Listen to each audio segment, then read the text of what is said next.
Hi అండి. 'నా ప్రేమ రాక్షసుడు' పార్ట్ 12. అమృత మౌర్యాని పక్కకి తోసి, తన ఒంటి మీద ఏమీ లేదని మంచం మీద ఉన్న బెడ్‌షీట్ కప్పుకొని, "ముందు మీరు లేవండి శ్రీవారు" అని అంది. మౌర్య, "ఒసేయ్! నాకేమీ లేకుండా చేశావు కదా!" అమృత తనని పైనుండి తన నడుం వరకు చూసి, కళ్ళు మూసుకొని, "ముందు మీరు డ్రెస్ ఏసుకోండి" అని అంది. ఓయ్! నువ్వు నన్ను, నేను నిన్ను చూడాల్సింది ఇంకేమీ లేదు చూసేశాను. కానీ ముందు కళ్ళు తెరువు. నేను తెరవను. మీరు బట్టలు వేసుకోండి. నేను వేసుకోను. ఎందుకు అని అంది అమృత. మరి ఇప్పుడు ఎలాగో తీసేయాలి కదా! అందుకు తను లేదు లేదు. ఇప్పుడు మీరు నా దగ్గరకు రాకండి. మౌర్య తన బెడ్‌షీట్‌లోకి మెల్లగా దూరి, ఓయ్! కళ్ళు తెరువు అని అన్నాడు చిన్నగా. అమృత కళ్ళు తెరిచి చూసింది. మౌర్యాన్ని చూసి, నాకు ఆకలిగా ఉంది. నేను ఫ్రెష్ అవ్వాలి. నాకు కూడా ఆకలిగా ఉందండి. ఇద్దరం కలిసి ఫ్రెష్ అవుదాం. అమృతాన్ని ఎత్తుకుని వాష్‌రూమ్‌లోకి తీసుకుని వెళ్ళి షవర్ ఆన్ చేశాడు. తన కప్పుకున్న బెడ్‌షీట్ తీసి తన ఒంటి మీద చేసిన గాయాలు చూసి, ఎలా తట్టుకున్నావు నన్ను? ఒంటి మీద మొత్తం గాయాలున్నాయి బేబీ. నన్ను క్షమించు. నేను కంట్రోల్ చేసుకోలేకపోయాను. అమృత, ఇవి నా మీద కోపంతో, ప్రతీకారంతో చేసిన గాయాలు కావు. నా మీద మీకున్న ప్రేమని ఇలా చూపించారు. మౌర్య, నేను చేసిన గాయాలకు నేనే మందు రాస్తాను అని తన పెదవులతో ముద్దులు పెడుతూ మరోసారి ఇద్దరూ ఏకమయ్యారు. ఇక మౌర్య, అమృతాలు ఇద్దరూ తన పెళ్లి తర్వాత జీవితాన్ని హ్యాపీగా ఎంజాయ్ చేస్తున్నారు. ఇంక సరే, ఒక వారం బెంగుళూరులోనే ఉన్నారు. మౌర్య, అమృత, అమ్మ కాల్ చేస్తుంది. నిన్నింటికి తీసుకుని వెళ్తాను.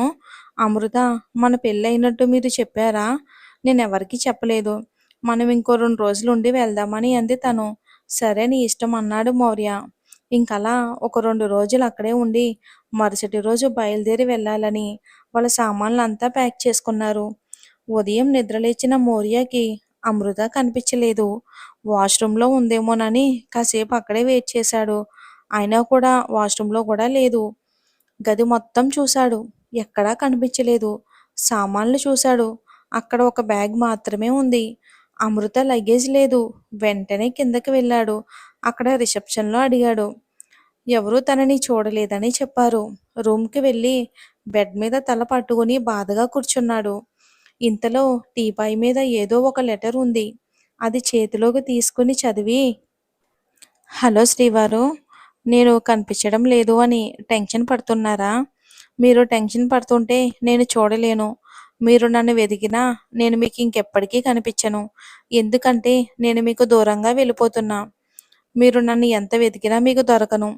మీరు నా మెడలో తాళి కట్టి నన్ను మీ భార్యగా మీ జీవితంలోకి ఆహ్వానించారు.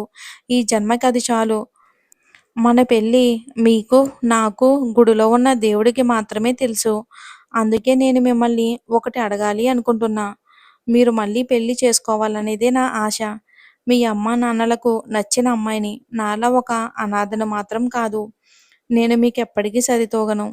నేను మీ జీవితంలో నుండి వెళ్ళిపోతున్న శ్రీవారు. లవ్ యూ అని రాసుంది. మౌర్య ఆ లేఖని చించి గట్టిగా అరుస్తూ, ఎక్కడికెళ్ళిపోయావు అమృత? ఎందుకిలా చేశావని అక్కడున్న వస్తువులన్నీ కోపంగా విసిరి పడేశాడు. తనకి బాధగా లేదు, కోపంగా ఉంది. నా ప్రేమ నీకు నవ్వులాటగా ఉంది కదా! ఇన్ని రోజులు నా ప్రేమని చూసిన నువ్వు నా కంటికి కనిపిస్తే నీకు నరకం చూపిస్తాను. ఆ దేవుణ్ణి వేడుకో అమృత, నా కంటికి కనిపించకూడదు అని. అలా కనిపించావో నిన్ను నా నుండి దేవుడు కూడా కాపాడలేడు. ఇక అలా 4 సంవత్సరాల తర్వాత విక్కీ, అభి, ప్రియ ముగ్గురు ఎయిర్‌పోర్ట్‌లో మౌర్య కోసం వేచి చూస్తున్నారు. ఇంతలో విమానం ల్యాండ్ అయిన ప్రకటన ఇవ్వడంతో వారు చాలా ఆతృతగా చూస్తున్నారు. మౌర్య నవ్వుతూ వారి ముందుకు వచ్చి వారిని ప్రేమగా కౌగిలించుకున్నాడు.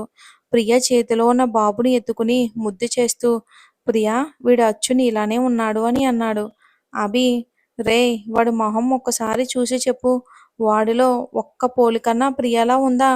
నువ్వు ఫీల్ అవ్వాలని అన్నారా అని అన్నాడు మౌర్య. ప్రియా, బాబు పేరేంటి అని అడిగాడు. అయాన్ రా అని చెప్పింది. పేరు బాగుందా? మంచి పేరు అని చెప్పాడు. సరే పద, ఇంటికి వెళ్దాం. ఆంటీ అంకుల్ నీ కోసం వెయిట్ చేస్తున్నారు. ఇక్కడికి వస్తామన్నారు. మేమే వద్దన్నాం. పద అని అందరూ ఇంటికి వెళ్ళారు. మౌర్య ఇంటికి రాగానే తనకి హారతి ఇచ్చి తనని కౌగిలించుకుని ఏడుస్తూ ఉంది. మౌర్య మా ఎందుకేడుస్తున్నావు అన్నాడు. ఈ 4 సంవత్సరాల్లో నన్ను ఒక్కసారి కూడా చూడాలి అనిపించలేదేరా? ఆనంద్ లేలా తనింకెక్కడికి వెళ్ళడు. ఇక్కడే మనతో పాటు ఉంటాడు అని అన్నాడు. మౌర్య ప్లీజ్ మా ఏడవకు నన్ను క్షమించు.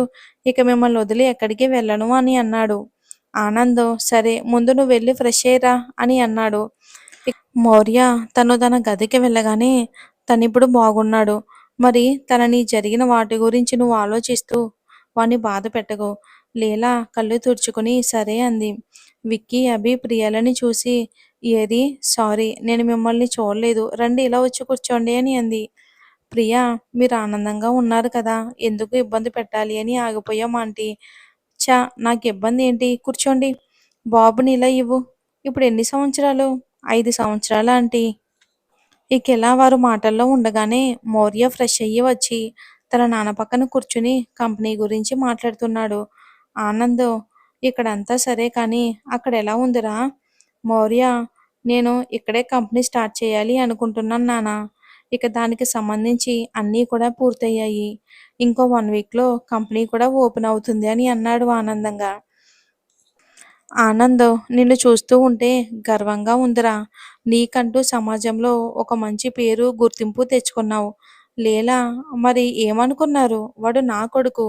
అభి అవునండి. కానీ వాడు మీలా శాంతిమూర్తి కాదు. వీడికి కోపం వస్తే తట్టుకోవడం కష్టం అని అన్నాడు. విక్కీ రేయ్ ఎందుకురా ప్రశాంతంగా ఉన్నావని గెలుగుతున్నావు? ప్రియా నువ్వు లేకపోవటంతో అభి ఇలా తయారయ్యాడు అని అంది. తను నాకేమయ్యిందే? నేను బానే ఉన్నా కదా! వాడి ప్లేస్‌లో నువ్వుండి నన్ను కొడుతున్నావు కదా! అని అన్నాడు అభి. మౌర్య నవ్వుతూ విక్కీ, అభి, ప్రియా ఇప్పుడు నేను స్టార్ట్ చేస్తున్న కంపెనీలో మీరు కూడా నాతో కలిసి జాయిన్ అవ్వాలి. అందరం కలిసి అన్నీ స్టార్ట్ చేద్దామని అన్నాడు. వాళ్ళందరూ కూడా హ్యాపీగా నవ్వుతూ ఓకే అని చెప్పారు.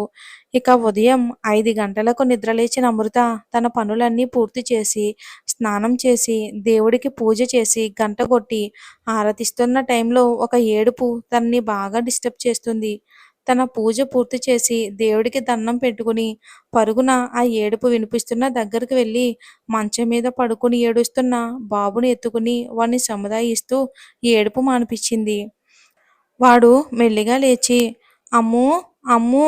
అని చిన్నగా ముద్దు ముద్దుగా మాట్లాడుతున్నాడు. అమృత కన్నా నన్నలా పిలవచ్చా? అమ్మాను అని అంది. బాబు లేదు నేను నిన్ను అమ్ము అనే పిలుస్తాను అని అన్నాడు. తను నవ్వుతూ నీకు బాగా అల్లరి ఎక్కువయిందిరా బుడంకాయ్. బాబు నేను బుడంకాయని కాదు అని అన్నాడు.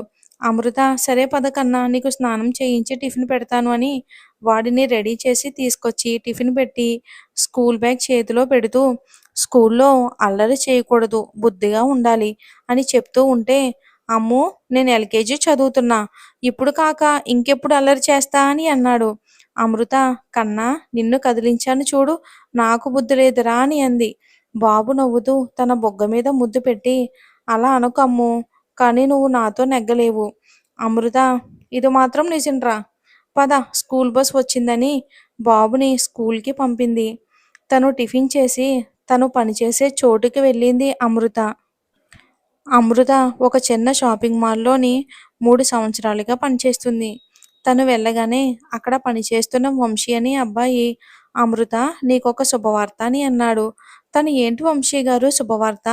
నా జీవితంలో మంచి జరిగి చాలా రోజులైంది అని అంది. వంశీ రేపు ఇక్కడికి దగ్గరలో ఒక కొత్త కంపెనీ ప్రారంభం చేస్తున్నారు. అందులో ఫ్రెషర్స్‌కి అవకాశం ఇస్తున్నారు. నువ్వు ఒకసారి ఇంటర్వ్యూకి అటెండ్ అవ్వు అని అన్నాడు. అమృత నాకిక్కడ బాగుంది. మళ్ళీ ఇంకొక చోట ఎందుకు అని అంది. వంశీ నీకు గుర్తుందా? నువ్వే చాలా సార్లు అన్నావు. బాబుని బాగా చదివించాలి అంటే ఎక్కువ జీతం వచ్చే కంపెనీలో ఉద్యోగం చెయ్యాలి అని. ఇప్పుడు ఆ అవకాశం వచ్చింది. వద్దనుకోకు. మళ్ళీ ఇలాంటి అవకాశం రాదు. అమృత సరే ట్రై చేస్తాను. కాదు రేపు నీతో పాటు నేను కూడా వస్తున్నా. ఇందులో మార్పు ఏమీ ఉండదు. అమృత నేను రానన్నా మీరు నన్ను లాక్కొని వెళ్తారు. నాకు తెలుసు. సరే వెళ్దామని అంది. అమృత ఆ రోజు పని తొందరగా కంప్లీట్ చేసుకుని ఇంటికి వెళ్ళింది. బాబు ఇంటికి వచ్చి తన పక్కింట్లో ఉన్న బామ్మ దగ్గర ఉన్నాడు. అమృత బామ్మ మిమ్మల్ని ఇబ్బంది పెడుతున్నాడా అని అంది. బామ్మ లేదు వీడు నాకు బాగా అలవాటయ్యాడు. నాకు వీడల్లరి చెయ్యకపోతే బోర్ కొడుతుంది. తను నిద్రపోతున్నాడు కదా! నువ్వెళ్ళి ఫ్రెష్ అయ్యిరా ఈలోపు అని అంది. ఇక అమృత తొందరగా వెళ్ళి ఫ్రెష్ అయ్యి, బాబు కోసం పాలు కలిపి తనని నిద్ర లేపి స్కూల్లో జరిగిన అన్ని విషయాలు అడిగి తెలుసుకుంటుంది. మరుసటి రోజు యథావిధిగా తన పనులు పూర్తి చేసి, బాబుని రెడీ చేసి స్కూల్‌కి పంపి, తను పనిచేసే స్థలానికి వెళ్ళింది. అక్కడ వంశీ, "అమృత వెళ్దామా?" అన్నాడు. తను ఒకసారి తన సర్టిఫికేట్స్ అన్నీ చెక్ చేసుకుని, "హ్మ్. నేను సిద్ధంగా ఉన్నాను" అంది. ఇంకిద్దరూ ఆటోలో మౌర్య ప్రారంభం చేసిన ఆనంద్ కన్‌స్ట్రక్షన్స్‌కి వెళ్లారు. అక్కడ తనలాగే చాలామంది ఇంటర్వ్యూకి హాజరవ్వాలని వచ్చిన వారే. అమృతకి వాళ్ళందరినీ చూసి ఉద్యోగం వచ్చినట్టే అని అంది వంశీతో. మరి అక్కడ మౌర్య అమృతని చూస్తాడా? చూస్తే ఏం జరుగుతుంది? అసలు అమృత అలా వెళ్ళిపోవడానికి రీజన్ ఏంటి అనేది మనం వచ్చే భాగాల్లో తెలుసుకుందాం. స్టోరీ నచ్చితే లైక్ చేసి మన ఛానల్‌ని సపోర్ట్ చేయండి. కామెంట్ చేయండి. Thanks for watching.